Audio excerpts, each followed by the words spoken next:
Hello and welcome to my art studio, which I will be giving you a tour of today. If you're new here, my name is Alex, I'm a professional artist, and this video is actually a bit special to me. More so than usual, I suppose, because to me, my studio is kind of my creative sanctuary, and I've never shared it publicly before. But I really wanted to do it because later this year, I'm actually going to be moving houses. It's a really big move. My partner and I bought a house and I couldn't be happier. But I've also grown pretty attached to this place and this studio. We've lived here for just about 6 years, and I wanted to save a memory of what this place is like before I turn all of it into a pile of moving boxes. So let's have a look. I've set up my studio with a lot of careful planning. I even made a scale-appropriate 2D map of my room, plus all the furniture as cut-out pieces of paper so that I could easily move things around and find the best possible furniture arrangement. Maybe that was a bit overkill, but I am definitely a planner, and at times like this, it tends to come in handy and be quite useful. The point of all that planning was to create a studio that would serve two primary purposes for me, which is to be my office since I work remotely, and also to be my personal atelier, where I can have enough space to make the kind of art that I want to make, be it big or small, digital or traditional. I also want to take a moment here to acknowledge that although my studio is very neat and tidy in this video, it doesn't usually look quite like this. We've had some house viewings here in order to sell this place, so I had to keep it very tidy for that reason and also remove a lot of personal items. But later in this video, to give you a more realistic idea of what this place can look like sometimes, I'm gonna show you exactly how messy this place can get when I am deep into a creative project. In general, I do like to keep the clutter inside my studio to a minimum though, because it allows me to focus better. When there are too many things lying around, I tend to get a bit distracted and frustrated by it, so to avoid that, I keep a lot of my things stored behind doors and in drawers, rather than arranging them on open bookshelves and on tables. I want to start out by showing you around my digital workspace. This is where I work and where I create all of my digital artworks. I don't have a portable tablet that I draw on or anything. I really prefer this big, clunky, stationary setup for all of my digital work. I just find that I can see and interact with it better like this. Since I do more than just digital painting at this desk, it was really important to me to find a good way to quickly and easily move my Cintiq screen out of the way. So I got one of these flexi arms a few years back. It was pretty pricey, but I have absolutely no regrets. The flexi arm has worked great for me, and besides allowing me to move my Cintiq back and forth, it also allows me to adjust the position of the screen, which is a huge ergonomic help. If you've ever sat and worked at one of these screens for 8 hours a day in an office, you'll most likely know just how much pain it can cause you down the line. But ever since I switched from the built-in stand to the flexi arm, I've had little to no problems with pain and discomfort. I use my digital workspace for a bunch of different things. For example, I use it to work on the comic book that I'm currently making. I also create my digital illustrations and artworks here. I edit my YouTube videos, I browse the internet, and I work my day job. Right next to my digital workstation is my traditional art desk. And even though the intention was to dedicate one desk to the digital stuff and the other to traditional art, I usually end up using both desks for traditional art because I often have references and inspiration up on my screen, and it's just more convenient to use the computer desk whenever I can. It works great for smaller pieces up to A4 size, but for anything bigger like A3 or A2, I have to use the other desk.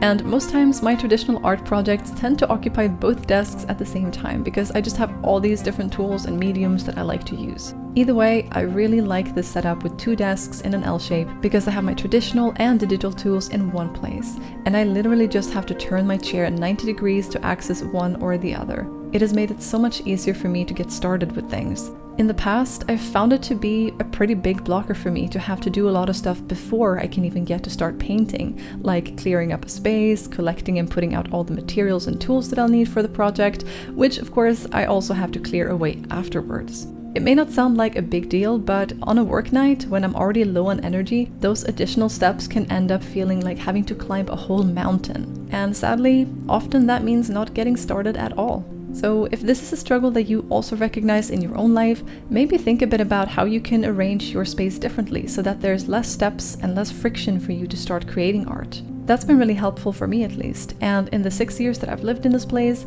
this setup has worked really well for most things that I do. The next part of my studio that I'd like to introduce you to is my printer area. It's nothing special or particularly exciting about it, but this is where I print my stickers, cards, bookmarks, art prints, and references for my creative projects. The printer itself is an Epson EcoTank. It's around 2 years old at this point, and although it's not the best printer on the market, and it wasn't back then either, it has served me really well this far. First of all, I have printed a lot of things since I bought this printer, and I still haven't had to refill the ink tanks even once, which is such a difference from all the previous printers I've ever had in the past, where it feels like you just print like 1 or 2 photos and then suddenly all of the cartridges are just empty. And of course, they usually cost a fortune to replace too. Either way, I'm sure that there's many better printers on the market, but personally, I've had some great results with this one, and it was relatively affordable too. So I consider it a very good quality for what I paid for it. The thing I use my printer for the most right now is probably to make stickers. I love making cute and colorful little stickers that I can put on my sketchbooks or give to friends and loved ones. I use several different kinds of sticker papers, and I've only ever had trouble printing on vinyl paper from one particular brand, but apart from that, I've been able to print on both paper and vinyl, matte and glossy. The printer also takes reasonably thick paper. 230 GSM is the thickest paper I've ever succeeded printing on, which is a bit funny because when I bought the printer, the information explicitly said that it could handle 300 GSM paper, but I can confirm that it most definitely did not take 300 GSM paper.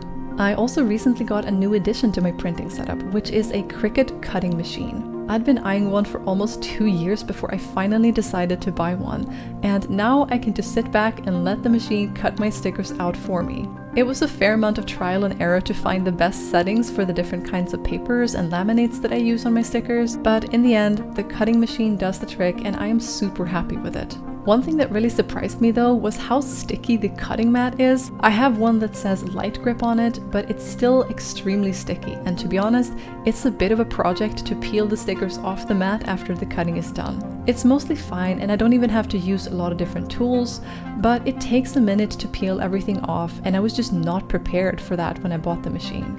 Previously, before I got the cutting machine though, I would cut my stickers by hand with regular scissors, so this is definitely an improvement. Even though the results were pretty good with regular scissors, it was very tiring for my hands. Apart from making stickers, I also like to make a bunch of other things at home with my budget setup. Here are some examples. At the time this video goes live, I don't have a shop or anything open, but I would love to open a shop sometime in the future. I mostly just make these things for myself and to share with the people in my life. Next, I'd like to show you around my bookshelf and reading corner. Here's where I keep all of my big art books. Most of my other books, comics, and graphic novels I store in bookshelves where I can close doors in front of them to reduce the visual clutter, but these art books are pretty big, so they don't really fit with the other books. And I also like seeing them from my desk area, because just being reminded of them sometimes can actually be pretty inspiring to me. I love sitting and reading here in my corner couch, but unfortunately, I only get to do it every once in a while because, funny story, my cat has claimed this couch for herself. She usually occupies it for a good portion of the day and night. And if you're lucky enough to have a fluffy little friend in your life, then I'm sure you know that if your cat calls dibs on a spot, then that spot is no longer yours. But that's okay, I'm just happy to have her around when I work, and I can just look over there and she'll be sleeping right there in the sun.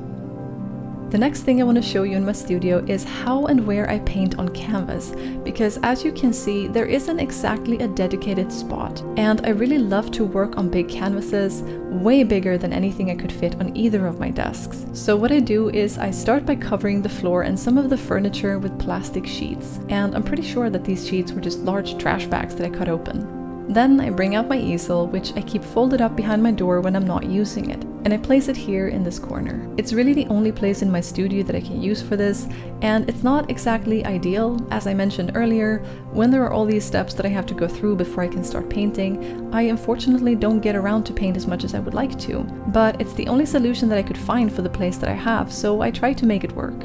Back when I was in art school, I used to paint on canvas a lot, and it was great because I had this fairly large atelier space of my own, and I didn't have to worry about making a mess either because everything was already so splattered with paint to begin with. But after I graduated from art school, I moved cities and I lived in this tiny one-room student apartment. I had to give up canvas painting for a while because it was just not possible to do it in my apartment, and I certainly couldn't afford the extra rent of an atelier either. But later on, as I started working and earning some money, I was able to move into bigger and better places where I could start painting on canvas again. And although I was very happy about that, I was still facing the same problem that I'm facing here in my current studio, which is that I have to cover everything up with plastic and bring everything out and then clear it all away again every time I want to paint something. That's one of the many reasons why I'm so excited to move houses this year, because in our new house I will actually have a dedicated atelier space. It's not a huge room, but it's definitely an upgrade from this cramped studio, and I'm already looking forward to showing you around there at a later point. The painting I'm working on here is actually a bit of an experiment, something I've never really tried before. I had this old acrylic painting that I'd started years ago but never finished, and now I pulled it back out and I gave it new life. I took it in a completely different direction than the initial intent. Originally I was painting something abstract, but now I wanted to create this huge mixed media collage. I started getting interested in making collages last year when I realized just how much it aligned with the way I worked digitally. And over the past few years, I've been consciously working toward unifying my artistic expression across all the different mediums and formats that I like to work in. In the past, when I was a student, for example, and pretty early on in my career too, the art that I created with different mediums and in different formats would look and feel very different. Kind of like isolated islands without any bridges to connect them, at least none that I could identify myself. When I drew comics, I would create them in one style, and when I painted digitally, it would have another look and feel, and when I painted on canvas, it was yet another style, and so on. And that has been truly great for me creatively. I've learned and explored so much without any pressure to fit any kind of style or tone. And it's also been super useful in my career too, to be able to easily adapt to and establish unique styles. But over the last 3 to 4 years, I've really started to find my own personal creative voice and expression. And little by little, my art stopped feeling like isolated islands and started to feel more like one large, solid island. And I've been very curious to explore that more unified space and figuring out how all the different pieces fit together and how they form a single bigger picture. One day I want to share a video where I show you my entire artistic journey, all of the experiments and the pendulum swings of different styles and interests coming and going, and ultimately where I am today. But going back to my studio, I think it's time now to reveal what my studio actually looks like when I'm working on a big project. Welcome to the absolute chaos and mess that I created while I was working on this painting. I had stuff pretty much everywhere. Painted papers were drying on nearly every surface. I had paints, brushes, glue, and other tools crowding up the rest of the surfaces. There was little pieces of paper all over the floor, and I kept finding them in different parts of the house for days after this project was done. I don't necessarily like having this absolute mess around me for an extended period of time, but I also accept that this is just part of the creative process, and after all, an art studio is a space that you need to be able to live in, to make a mess and to not care while you're creating something. And although it wasn't easy to navigate my studio while it was so crowded up with all this stuff, it sure was worth it in the end. Here is how the painting turned out after it was done. It took me many hours spread out over about 2 weeks to finish this in total. I used paper, acrylics, pastels, acrylic markers, gouache, and a gel pen. Thank you for joining me today for this tour of my art studio. I hope this was inspiring to you in one way or another, and I'm really curious to hear about your art space too. Do you have a dedicated studio of your own? Or do you paint at the kitchen table or somewhere else in your house? And what are the biggest struggles that you're facing with your current setup? Tell me about it in the comments. And also, because of my upcoming house move, I'll be taking a short break from posting here on YouTube while I pack my whole life up into boxes and move cities. But I'll be back again after the summer of 2026 with more art-related videos. I have a lot of exciting content planned, and I can't wait to share it with all of you. Thank you so much for watching, and I will see you in the next one.